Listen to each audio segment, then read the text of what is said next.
Bonjour à toutes et à tous, chers auditeurs. Nous voilà maintenant prêts à entamer cette saison 2, construire un amour conscient. Je suis Eva Lomba-Lebihan, neuropsychologue, autrice, formatrice. Et si tu as écouté la première saison de ce podcast, tu sais que nous avons consacré beaucoup de temps à comprendre nos blessures, nos styles d'attachement, nos croyances inconscientes et toutes ces expériences qui influencent souvent à notre insu notre manière d'aimer.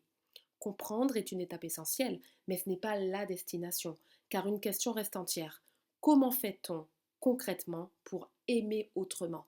Et c'est ce que nous allons explorer ensemble tout au long de cette nouvelle saison.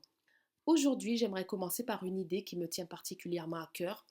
Beaucoup de personnes viennent me voir en consultation en me disant: je comprends tout, je sais d'où viennent mes réactions, je connais mes blessures, je comprends pourquoi je choisis toujours ce type de partenaire et pourtant rien ne change vraiment. Pourquoi? Parce que comprendre une blessure ne suffit pas toujours à transformer ce que notre corps a appris. Imagine un instant quelqu'un qui a appris à avoir peur de l'eau après une mauvaise expérience. Il peut comprendre parfaitement l'origine de sa peur.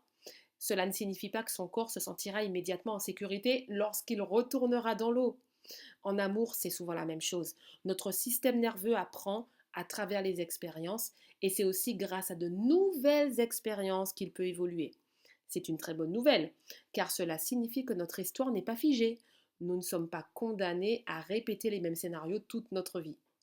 Chaque fois que nous vivons une relation dans laquelle nous pouvons exprimer un besoin sans être rejetés, chaque fois que nous posons une limite et que le lien ne se brise pas, chaque fois que nous sommes accueillis avec respect alors que nous montrons notre vulnérabilité, eh bien notre cerveau apprend quelque chose de nouveau. Peu à peu, il découvre que l'amour peut aussi être synonyme de sécurité.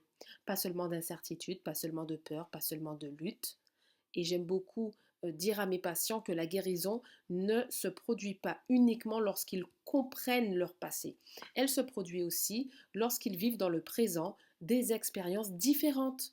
Une conversation où ils osent dire ce qu'ils ressentent, une relation dans laquelle ils n'ont plus besoin de jouer un rôle, une amitié parfois où ils se sentent accueillis tels qu'ils sont, un partenaire qui respecte leurs limites, enfin. Toutes ces expériences peuvent sembler simples et pourtant elles ont le pouvoir de transformer progressivement notre manière d'aimer. Et je crois que c'est cela au fond la plus belle définition de la guérison. Non pas oublier ce que nous avons vécu, mais permettre à notre corps de découvrir qu'une autre manière d'être en relation est possible. Et cette transformation ne commence pas forcément par un grand bouleversement. Elle commence souvent par de tout petits moments.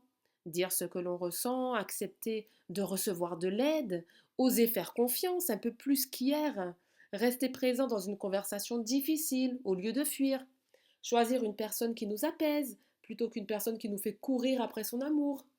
Ces petits pas paraissent parfois insignifiants. Pourtant, ce sont eux qui construisent jour après jour une nouvelle expérience de l'amour. Aujourd'hui, j'aimerais te laisser avec quelques questions.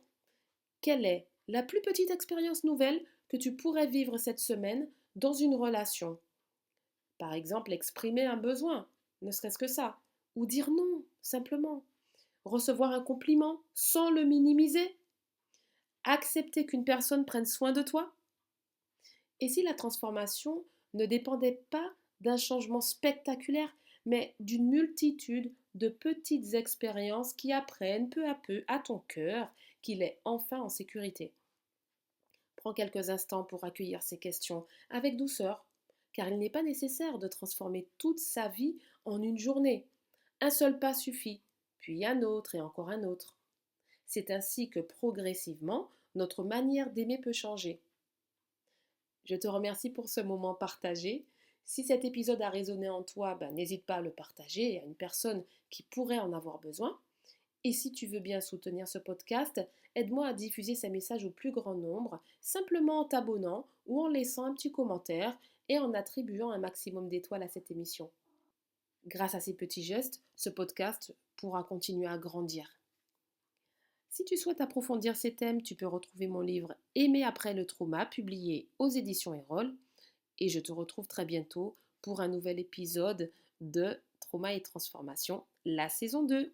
D'ici là, prends soin de toi, prends soin de ton cœur et rappelle-toi que chaque nouvelle expérience vécue dans la sécurité est une pierre de plus vers un amour plus libre et plus conscient.